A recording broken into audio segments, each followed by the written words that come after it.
Meanwhile. நல்ல டீமுக்கு அழகா தெரியுமாடா, கடைசி வரைக்கும் கடைசி பேட்ஸ்மேனை களத்துல இறங்க விடாம பாத்துக்கிறதா. எனக்குன்னு வந்து வாட்சிங்க பாரு.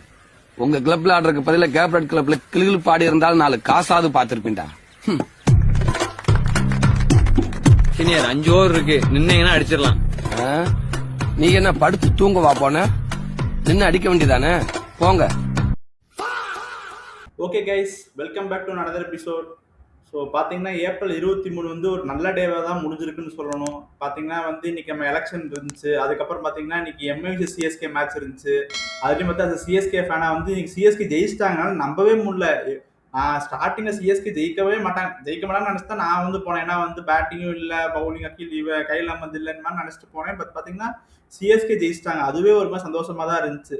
ஸோ இந்த வீடியோ நம்ம எதை பற்றி பார்க்க போகிறோம்னா, இன்னைக்கு எலெக்ஷன் டே. ஸோ இன்னைக்கு எலெக்ஷன் என்ன நடந்ததுங்கிறதெல்லாம் பார்க்கலாம். அவங்க என்னென்ன ஸ்ட்ரகிள்ஸ்லாம் ஃபேஸ் பண்ண அதையும் நான் வந்து நானும் வந்து ட்ராவலர் தான். ஸோ நானும் அதை பற்றி கொஞ்சம் விஷயம் ஷேர் பண்ணலான்னு இருக்கேன். ஸோ எலெக்ஷன் பற்றி சில பாயிண்ட்ஸ் வந்து ஷேர் பண்ணிட்டு அதுக்கப்புறம் நம்ம வழக்கம் போல் எம்ஐசி சிஎஸ்கே மேட்ச் ரிவ்யூக்குள்ளே போகலாம். ஸோ ஓகே, நம்ம ஃபர்ஸ்ட் வந்து எலெக்ஷன் நடந்ததை பற்றி நான் கொஞ்சம் ஷேர் பண்ணுறேன். இன்னைக்கு வந்து பார்த்தீங்கன்னா இன்னைக்கு எலெக்ஷன் டே. எல்லாரும் வந்து ஓட்டு போட்டிருப்பேன்னு நினைக்கிறேன். நானும் தான் ஓட்டு போட்டிருக்கேன். ஸோ நான் வந்து பார்த்தீங்கன்னா சென்னையிலேருந்து வரேன். நான் பார்த்தீங்கன்னா நேற்று 10:30 பஸ்ஸு, ஆனால் காலைல இன்னைக்கு வரதுக்கு 12 ஆயிடுச்சு. நான் ஓகே வந்துட்டேன், ஓட்டு போட்டேன். ஆனால் பார்த்தீங்கன்னா அங்கே வந்து சில பேர்லாம் கிளாம்பாக்கத்தில் தான் வந்து பஸ் ஸ்டாப் இருந்தது. ப்ரைவேட் பஸ்ஸாக இருக்கட்டும், ஓகே சில பேர் வந்து பப்ளிக் டிரான்ஸ்போர்ட் யூஸ் பண்ணி போகிறவங்களா இருக்கட்டும், அவங்க எல்லாமே கிளாம்பாக்கத்தை வந்து டிபெண்ட் பண்ணி தான் இருந்தாங்க. பட் ஆனால் அங்கேருந்தவங்களுக்கு வந்து சில பேருக்குலாம் வந்து 9:45 இல்லை 11க்கு பஸ் வருங்கிற டிக்கெட் புக் பண்ண பஸ்லாம் வந்து 3 மணிக்கு தான் வந்துச்சுன்னு மாதிரி சொல்றாங்க. அதெல்லாம் வந்து ரொம்ப எனக்கு புரியல, எப்படி அவ்வளோ நேரம் வெயிட் பண்ணாங்கன்னு.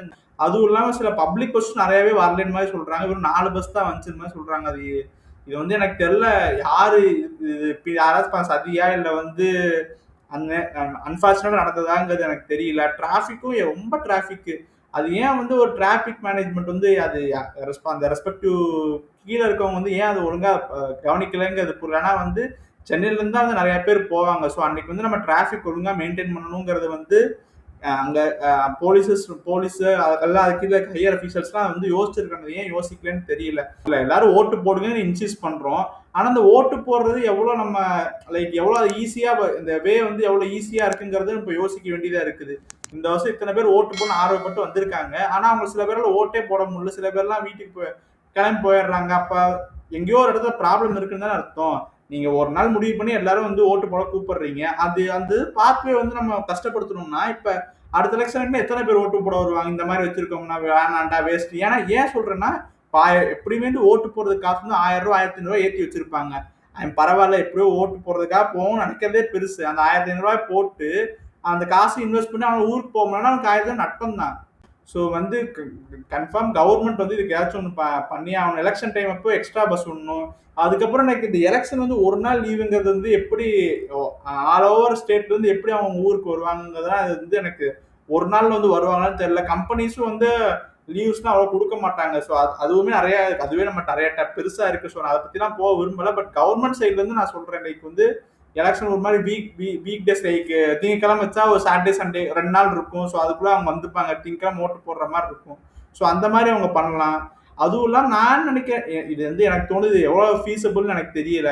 என்ன பண்ணலாம்னா வந்து ஓட்டு போடுறதுலே வந்து அவங்க எங்கெங்க இருக்காங்களோ அந்தந்த லொக்காலிட்டிலே வந்து ஓட்டு போட்டுக்கலாம், அந்த மாதிரி கொண்டு வரலாம். ஏன்னா ஓட்டர் ஐடி இருக்கு, அவங்க எந்த ஊருங்கிறது இருக்கு. அதை அவங்க எடுத்து வச்சு அவங்க ஓட்டு போடுற சின்னத்துல அந்த ஊர்ல யார் நிக்கிறாங்கிறது தெரிஞ்சா போதும். நீங்க போடுற சின்னம் அங்க போடுற மாதிரி பண்ணலாம். பட் அது தெரியல, அதுல என்ன காம்ப்ளிகேஷன் இருக்குன்னு தெரியல. பட் எனக்கு தோணுது இதை வந்து அவங்க இது வந்து எப்படி சொல்லலாம், வந்து ஒரு சும்மா ஒரு லைட்டா ஒரு சின்ன ஐடியா மாதிரி இதை ரிஃபைன் பண்ணதான் எனக்கு தெரியல. ஏன்னா இந்த ஊர்ல இருக்க பாலிட்டிஷியன் இந்த சிம்பிள் வந்து அந்த ஊர்ல இருக்காது. ஸோ அந்த அப்ப எல்லா சிம்பிளையுமே கொண்டு வர மாதிரி இருக்கும். இது போல நிறைய இது இருக்கு. பட் அந்த மாதிரி கொண்டு வரலாங்கிறத யோசிக்கிறேன். ஏன்னா இது கொண்டு வந்தா இந்த மாதிரி டிரான்ஸ்போர்டேஷன் பிரச்சனை இருக்காது. எல்லாருமே அவங்க ஓட்டு கேஷ் போடுவாங்க. அது மாதிரி நிறைய இஷ்யூ இது பண்ணலாம். ஓகே, இப்போ மேட்ச்குள்ள வருவோம். பார்த்தீங்கன்னா டாஸ் வந்து ஹர்திக் பாண்டியா ஜெயிச்சாரு. ஹர்திக் பாண்டியா ஜெயிச்சு வந்து பவுலிங் சூஸ் பண்ணிட்டாரு. அது வந்து இது வந்து பெரிய இதெல்லாம் இல்லை. மும்பையில் வந்து எப்பயுமே செகண்ட் பேட்டிங் வந்து டியூ இருக்கும், நல்லா பேட்டிங் பண்ணலாங்கிற மாதிரி இருந்தது. பிச்சும் பார்க்கும்போது லைட்டாக க்ரீனிஷாக இருந்தனால நான் நினச்சேன் ஓகே கொஞ்சம் வந்து பால் ஏர்லியாக ஸ்விங் ஆகும், கொஞ்சம் பேட்ஸ்மேன் விக்கெட் எடுக்கலாம்னு கொஞ்சம் ஸ்விங் ஆகாதான் விக்கெட் எடுக்கலாங்கிற மாதிரி தான் நான் யோசிச்சேன். சரி ஓகே அவங்க கரெக்டான டெசிஷன் தான் மாதிரி தான் யோசிச்சேன்.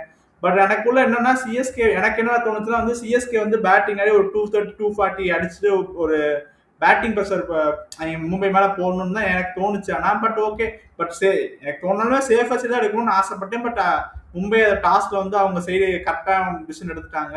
ஓப்பனிங் பார்த்தீங்கன்னா வழக்கம் போல சஞ்சு சாம்சன், ருத்ராஜ் கேக்வாட் தான். இன்னைக்கு வந்து ருத்ராஜ் வந்து ஒரு ஸ்டார்ட் கொடுத்தாரு. ரொம்ப பால் திங்க் பண்ணாம ஒரு ஸ்டார்ட் கொடுத்துட்டு போயிட்டாங்க. அப்புறம் சஞ்சு சாம்சன் பொறுமையா தான் ஆடுற மாதிரி இருந்தது. ஏன்னா வந்து அங்க சைடு விக்கெட் போயிட்டே இருந்தனால சஞ்சு சாம்சன் பொறுமையா ஆடி ஒரு செம்ம இன்னைக்கு வந்து சூப்பரா ஆடினான். எப்போல்லாம் நான் பவுண்டரி வேணும்னு நினைக்கிறேன்னா அப்போ கரெக்டா பவுண்டரி அடிச்சான். பட் நடுவில் கொஞ்சம் ஸ்லோ ஆனாரு. பட் ஆனா சுச்சுவேஷன் அப்படி இருந்துச்சு. அவர் எப்பப்பெல்லாம் ஆக்ஸ்பெக்ட் பண்ணணும்னு போகும்போது அங்க ஆப்போசிட் சைட்ல இருந்து விக்கெட்ஸ்லாம் விழுகும்போது எனக்கு இன்னைக்கு தான் சஞ்சு சாம்சன் கரெக்டாக தான் ஆடின மாதிரி இருந்துச்சு. போஸ்ட் மாஸ் பிரசன்டேஷன்லையும் பேசியிருப்பாங்க. நான் வந்து பிச் அசிஸ்ட் பண்ணேன். அசிஸ்ட் பண்ணும்போது இது வந்து கொஞ்சம் நல்ல பெல்டர் பிச்லாம் கிடையாது. ஒரு மாதிரி பால் வந்து கொஞ்சம் ஸ்கிட் ஆகுது, கொஞ்சம் நின்று வருது நிறைய சொல்லியிருந்தேன். ஸோ அதனால வந்து ஐடியா 200 டார்கெட்டே ஐடியலா இருக்குங்கிற மாதிரி பிச் அட்ஜஸ்ட் பண்ணி அதுக்கு தகுந்த மாதிரி ஆடினதுனால கடைசி வரைக்கும் ஒரு பேட்ஸ்மேன் வந்து அடிக்கலாங்கிறதுனால கரெக்டாக கடைசி வரைக்கும் நின்று ஒரு செம்ம 100 அடிச்சுட்டான். 2வது 100 சத்தியமா நினைச்சு கூட பார்க்கல சஞ்சு சாம்சன் 200 அடிப்பான்னு வந்து. ஏன்னா அவன் வந்து இதுக்கு முன்னாடி ரெக்கார்ட் பார்க்கும்போது ஆடும் ஒரு மேட்ச் அடிப்பான். அதுக்கப்புறம் கொஞ்சம் 20 அப்பதான் அடிச்சு ஆடிட்டு இருந்தாங்க. இங்க வந்து சூப்பரா ஆடுறான். எனக்கு சஞ்சு சாம்சனோட பேட்டிங் ரொம்ப பிடிச்சிருக்கு. ஸோ இதே மாதிரி அவன் கண்டினியூ பண்ணி ஆடினா போ இந்த அவனையும் கண்டுக்காம நான் இப்படி ஆட போறேன் அப்படின்னு சொல்லிட்டு லைக் ஸ்ட்ரைக் ரேட்டை மட்டும் செக்ல வச்சுக்கணும். அவ்வளவுதான். மற்றபடி தனியா ஆடினாலே போதும் தான். ஆனா இன்னைக்கு எனக்கு இன்னுமே வந்து பாத்தீங்கன்னா எதுக்கு வந்து உருவில் பட்டேல வந்து மேல யூஸ் பண்ண மாட்டாங்க, கார்த்திக் சர்மா கொண்டு வராங்கன்னு எனக்கு இன்னும் சீரியஸா புரியவே மாட்டேங்குது. பாத்தீங்கன்னா இன்னைக்கு கார்த்திக் சர்மா ஆடினாரு 19 பால் 18. ஓகே 2-3 ஷாட்ஸ் அடிச்சா நான் இல்லைன்னு சொல்லல. ஆனா ஏன் உருவில் கார்த்திக் சர்மாக்குல இன்னும் வந்து டொமஸ்டிக்கே இன்னும் பெருசா எஸ்டாப்ளிஷ் ஆகல. இப்பதான் ஆயிருக்காங்க. நீங்க ஓகே டேலண்ட் பத்தி எடுத்துட்டீங்கன்னு ஒத்துக்கிறேன். பட் உருவில் பட்டேல் என்ன தப்பு பண்ணா? அதான் என்னோட கேள்வி. போன வருஷம் உங்களுக்கு அடிச்சிருக்கான். பேசும் நல்லா ஆடுறான், ஸ்பின் நல்லா அடிப்பான். ஏன் நீங்க அவனை எடுக்க மாட்டீங்க? கேட்டா என்ன சொல்லுவீங்க? அவன் டாப் ஆர்டர் பிளேயர் அதெல்லாம் எடுக்க முடியும்னு சொல்லுவீங்க. இது வந்து நியாயமா? சர்ஃப்ராஸ் கான் ஏன் ஆயுஷ் மாத்திர ஆடும்போது சர்ஃப்ராஸ் கான் என்ன சர்ஃப்ராஸ் கான் நம்பர் 4 பேட்ஸ்மேனா நம்பர் 5 பேட்ஸ்மேனா எனக்கு புரியல. நீங்க நினைச்சா ஆட வைக்கலாம், நீங்க நினைக்க மாட்டீங்க. அதான் பிரச்சனை. எனக்கு தெரிஞ்சு கார்த்திக் சர்மா உருவில் பட்டேல கொண்டு வாங்க. அந்த பிரைஸ் டாக் தள்ளி வச்சுட்டு உருவில் பட்டேல எடுத்துட்டு வாங்க. நல்லா உங்களுக்கு பேட்டிங் ஆடி கொடுப்பான். ஏன்னா வந்து பாத்தீங்கன்னா மிடில் ஓவர்ல கொஞ்சம் ஸ்லோ ஆனீங்க. தூபே பத்தி பேசாம ஒரு மீம் பார்த்தேன். எவனுக்கும் இன்ஜுரி வருது, இவங்களுக்கு இந்த தூபேக்குலாம் இன்ஜுரி வர மாட்டேங்குது. அதான் எனக்கு எரிச்சல் ஆகுது. என்ன சரி ஸ்பீட் கரெக்டா நிக்க ஓகே இன்னைக்கு சிஎஸ்கே வந்து அவங்க பாயிண்ட் வந்து சரி தூபே டெத்துல தான் சொதப்பறான்னு சொல்லிட்டு நம்பர் 4 முன்னாடி இறக்கி விட்டாங்க. அது கரெக்டா வரும்போது ஸ்பின்னு தான் ஒரு ஓவர் ஃபாஸ்ட் பால் இருந்துச்சு. அந்த சைடு ஸ்பின்னு தான், இந்த சைடு ஸ்பின்னு தான். ஒரு ஓவர் மட்டும் நடுவில் ஃபாஸ்ட் பால் இருந்துச்சு. அதை தடவிட்டான். அதாவது அடிக்க ட்ரை பண்றன்னு ஒன்று இருக்கு, தடவுறன்னு இருக்கு. தூபே தடவுறான், அவன் அடிக்க பார்க்கல. அவனுக்கு பால் படமாட்டி தடவுறான். சரி ஸ்பின் வந்து ஃபர்ஸ்ட் பால் நல்ல வேலை ஸ்பின் வந்து ஃபர்ஸ்ட் பால் அடிக்க போய் அவுட் ஆயிட்டாங்க. அங்கேயும் தடவி இருந்தானா எரிச்சலாவே இருக்கு. அதுல வேற ஒரு பால் தின்ட்டு இருப்பான். அதுக்கடுத்து பாத்தீங்கன்னா வந்து டிவால் பிரவிஸ் இன்னைக்கு சூப்பரா ஆடினா. லைக் டீசெண்டா ஒரு நாக்கு அடிச்சான், 21 ரன் அடிச்சான், பரவாயில்லாம தான் ஆடினா. அப்புறம் ஓவர்டனுமே பரவாயில்ல தான். ஓவர்டனும் அவனால முடிஞ்சது 2-3 ஷாட்ஸ் ஆடினான்.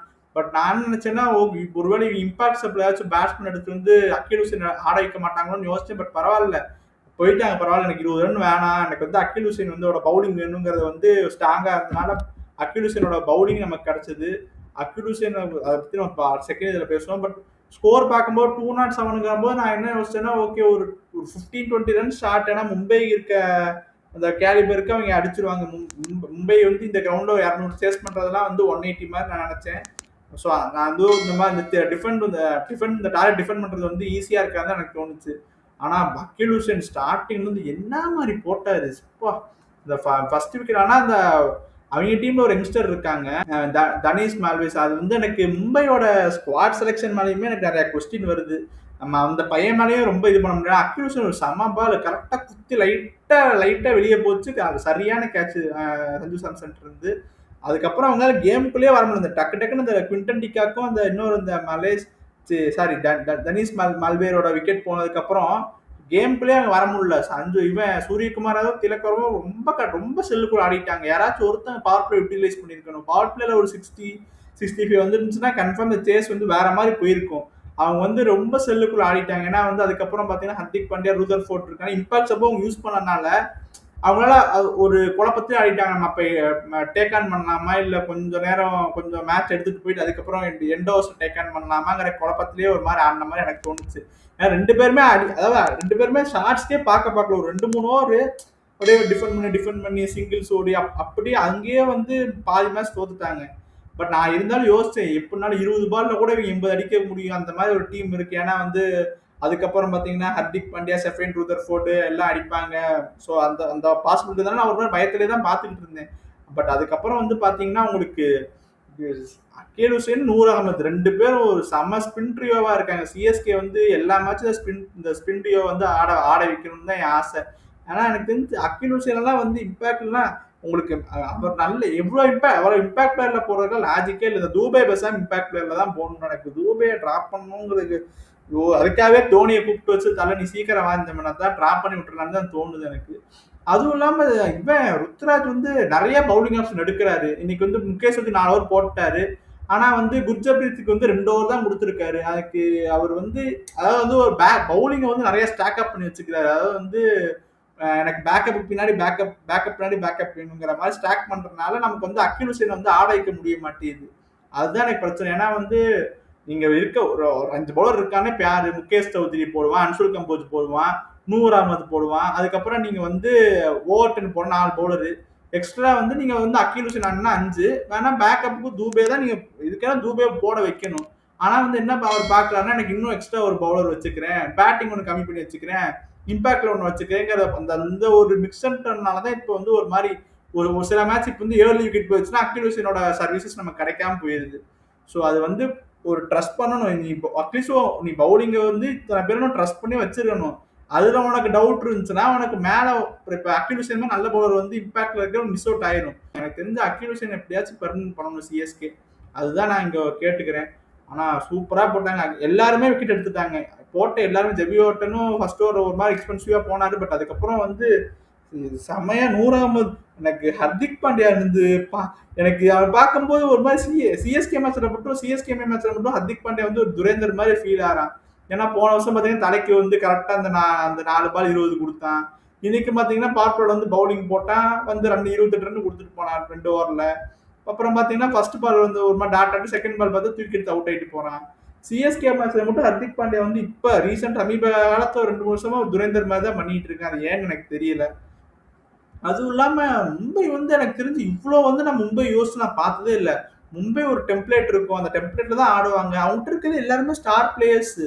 ஆனா அந்த ஏன் அந்த ஸ்டார் பிளேயர்ஸை உடச்சிக்கிட்டு டக்குன்னு இவ்வளோ யங்ஸ்டர்ஸை வந்து உள்ள வர விடுறாங்கன்னு எனக்கு தெரியல. நீ ஓகே எனக்கு புரியுது. ட்ரெண்ட் போல்ட் வந்து ஃபார்ம்ல இல்லை, தீபக் சஹர் ஃபார்ம்ல இல்லை, சர்துல் தாக்கர் நீங்க ட்ரேட் பண்ணி வாங்குனீங்க. அப்புறம் ஆனா வந்து அவங்க ஒழுங்கா பெர்ஃபார்ம் பண்ணாதீங்கன்னா டக்குன்னு உட்கார வச்சுட்டு நீங்க யங்ஸ்டர்ஸ் கூப்பிட்டு போறாங்க. அது வந்து எனக்கு புரியல. யங்ஸ்டர்ஸால எவ்வளவுதான் பண்ண முடியும். ஏன்னா வந்து நீங்க வந்து தீபக் சஹர், ட்ரெண்ட் போல்ட் இருக்காங்கன்னா நீங்க அவங்கள பேக் பண்ணி தான் ஆகணும். அது வேற வழியே இல்லை. ஏன்னா வந்து அவங்ககிட்ட எக்ஸ்பீரியன்ஸ் இருக்கு. எப்படினாச்சும் ஒரு மாதிரி டேர்ன் ஆயிருவான். ஏன் இதே கான்செப்ட் ரோஹித் சர்மாக்கு வச்சுப்போம். போன வருஷம் ரோஹித் சர்மா அவ்வளோ பெர்ஃபார்மே பண்ணல. அதுக்காக நீங்க உட்கார வைக்க முடியுமா ரோஹித் சர்மா மாதிரி பிளேயர்? அது மாதிரி தான் நீங்க வந்து ஏன்னா நீங்க மார்க்கெட்டைஸ் பண்ணதே எப்படி பண்ணீங்க? ட்ரெண்ட் போல்ட், தீபக் சஹர், பும்ரா அப்படின்னு தான் மார்க்கெட்டைஸ் பண்ணீங்க. ஸோ அந்த நேம் செட் இல்லைன்னா அந்த பிளேயருக்கு இருக்க பொட்டன்ஷியலுக்காகவாச்சும் நீங்க அவங்களை ஆட வைக்கணும். டக்குன்னு இவ்வளோ யங்ஸ்டர்ஸ் அதுவும் மும்பை மாதிரி ஒரு ஒரு டெபியூட்டட் ஃப்ரான்ச்சைஸ் வந்து இப்படி வந்து இத்தனை நல்ல பிளேயர்ஸ் வச்சுட்டு இப்படி அடி வாங்குறத பார்க்க சிஎஸ்கே ஃபேனை பார்க்கும்போது எனக்கும் கஷ்டமா தான் இருக்குது. ஸோ அதுக்கப்புறம் பார்த்தீங்கன்னா விக்கெட்ஸ் அதுக்கப்புறம் ரொம்ப போக ஆரம்பிச்சது. சூரியகுமார் யாதவ் வந்து எனக்கு தெரியல அவருக்கு என்ன பிரச்சனைன்னு தெரியல. இன்னைக்கு கொஞ்சம் கொஞ்சம் அடிச்சாரு. பட் ஆனால் இன்னைக்கு ஒரு டீசெண்டாக ஆடின மாதிரி தான் இருந்துச்சு. திலக் வர்மா நடுவில் கொஞ்சம் பூஸ்ட் ஆன மாதிரி இருந்துச்சு. அதுக்கப்புறம் வந்து பார்த்தீங்கன்னா அக்கீல் ஹுசைன் 100 தாங்க. இன்னைக்கு 2 பேர் சூப்பராக போட்டாங்க. நான் சும்மா மேட்ச் பார்க்கும்போது இந்த பால் விக்கெட் போகும்போது போனோடனே விக்கெட். அதுக்கப்புறம் செஃபைன் ரூதர்ஃபோர்டு வந்து ஆனால் அதை அடிக்க வேண்டிய பால் தான், வெளியே தான் தூக்கி போட்டான். அது அடிக்க வேண்டிய பால் தான். பட் ஆனால் என்ன சொல்றது, சைடு சின்னது தான் சைடு பவுண்டரிஸ். ஆனால் அன்பார்ச்சுனேட்டாக அவனுக்கு இன்னைக்கு படலை கரெக்டாக கையில் போய் விழுந்துருச்சு. ஆனால் கொஞ்சம் வந்து பவுலிங் ரொட்டேஷன்ஸ்லாம் யோசிக்கணும். அதான் சொல்றேன், பவுலிங் ரொட்டேஷன்ஸ் இருக்கு. இன்எக்ஸ்பீரியன்ஸ் பவுலிங் லைன் அப் தான் வச்சு போடுறாரு. ஆனால் அது வந்து அவருக்கு பலன் கொடுக்கல. அதுக்கு பேசாம எனக்கு கேட்டால் அதான் சொல்றேனே, எப்படியாச்சும் திருப்பி வந்து ட்ரெண்ட் போல்ட், தீபக் சஹர் கிட்ட தான் போகணும். அவங்க கொஞ்சம் அவங்களே வச்சு கொஞ்சம் பண்ண அவங்களே கொஞ்சம் மாதிரி மிஷின் ஸ்டார்டிங்ல ட்ரபிள் கொடுக்கும். அப்புறம் தள்ள அப்படியே ஓடுற மாதிரி தான் ஓடிடுவாங்கன்னு தான் நான் நினைக்கிறேன். ஆனா சிஎஸ்கே வந்து இன்னைக்கு வந்து பேட்டிங்ல ஓகே சஞ்சு சாம்சன் தனியா ஆடி கொடுத்துட்டான். சில பேர் அப்புறம் வந்து கேமியோஸ் ஆடுறதுனால இன்னைக்கு பேட்டிங் வந்து தப்பிச்சிட்டாங்க. பவுலிங் இன்னைக்கு பவுலிங் ஓகே டீசெண்டா தான் இருக்கு. அதான் பவுலிங் டீசெண்டா இருக்குன்னா அந்த அக்கில் ஹுசேன் 2 பேர் இருந்தே ஆகணும். அவங்க இருந்தா உனக்கு கன்ஃபார்ம் கேரண்டியா மேட்ச் வின் பண்ணி கொடுப்பாங்க. இனிமேல் இதையாச்சும் புரிஞ்சுக்கோங்க சிஎஸ்கே ஃபேன்ஸ், சிஎஸ்கே மேனேஜ்மெண்ட் இதையாச்சும் கொஞ்சம் புரிஞ்சுட்டு எங்க 2 பேர்த்து எப்படியாச்சும் 11 இவங்களை சுத்தி 11 பில்ட் பண்ணு. சஞ்சு சாம்சன், நூர் அகமத், அக்கில் ஹுசைன் இவங்களை சுத்தி நீ 11 பில்ட் பண்ணு போதும். இவங்க தான் உன் கோர் இப்போதைக்கும். இவனை சுத்தி 11 பில்ட் பண்ணு போதும். அதுக்கப்புறம் நீ ஒரு கன்ஃபார்ம் அந்த கோர்ல சேர்த்துக்கோ. அதான் நான் சொல்லுவேன். பட் ஆனா இவங்க 3 பேர் ரொம்ப முக்கியம். இல்ல சிஎஸ்கே ஃபேன்ஸ்க்கு இது ஒரு நல்ல மேட்சா வந்து இருந்தது இன்னைக்கு. ஓகே, என் பாயிண்ட்ஸ்லாம் சொல்லிட்டேன். உங்க பாயிண்ட்ஸ்லாம் நீங்க கீழே கமெண்ட்ஸ்ல போடுங்க. ஸோ எலெக்ஷனை பத்தி நான் சிலது பேசியிருப்பேன். அதை பத்தி உங்க தாட்ஸ் என்னன்னு நீங்க கமெண்ட்ல போடுங்க. நீங்க எப்படி ஸ்ட்ரகிள் பண்ணீங்க கமெண்ட்ல போடுங்க. ஸோ வீடியோ பார்க்கலாம் மறக்காம லைக் பண்ணுங்க, கமெண்ட் பண்ணுங்க, ஷேர் பண்ணுங்க, மறக்காம சப்ஸ்கிரைப் பண்ணி பெல் ஆல்ல போடுங்க. அப்பதான் நான் பொருள் டக்கு வரும். ஸோ நெக்ஸ்ட் வீடியோல சந்திக்கிறேன். Until then by from Hari. Bye guys.